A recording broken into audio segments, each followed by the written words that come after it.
যুক্তরাষ্ট্রের হামলার জবাবে পারস্য উপসাগরীয় অঞ্চলে মার্কিন সামরিক ঘাঁটি ও স্থাপনাগুলো লক্ষ্য করে ব্যাপক হামলা চালিয়েছে ইরান।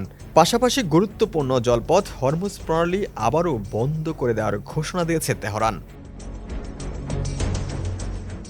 হরমুজ প্রণালী দিয়ে জাহাজ চলাচলকে কেন্দ্র করে সম্প্রতি যুক্তরাষ্ট্র ও ইরানের মধ্যে একের পর এক হামলা পাল্টা হামলা ঘটেছে।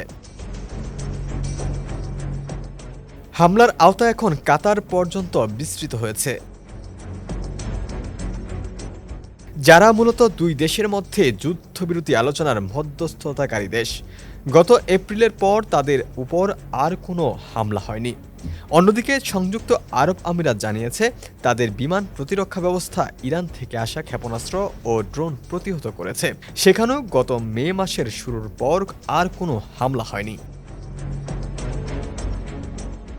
মার্কিন সেন্ট্রাল কমান্ড সামাজিক যোগাযোগ মাধ্যম এক্সে এক বিবৃতিতে বলেছে, হরমুজ প্রণালী দিয়ে অবাধে চলাচলকারী বাণিজ্যিক ও বেসামরিক জাহাজগুলোর ওপর ইরানের হামলার ক্ষমতা গুঁড়িয়ে দিতে রোববার স্থানীয় সময় বিকেল ৫টা থেকে মার্কিন সামরিক বাহিনী ইরানে নতুন করে হামলা শুরু করেছে।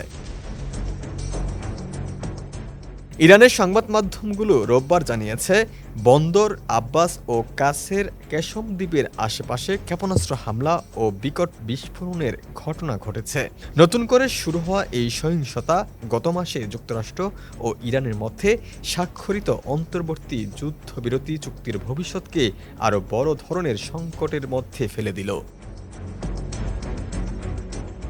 ডেস্ক রিপোর্ট, সমকাল।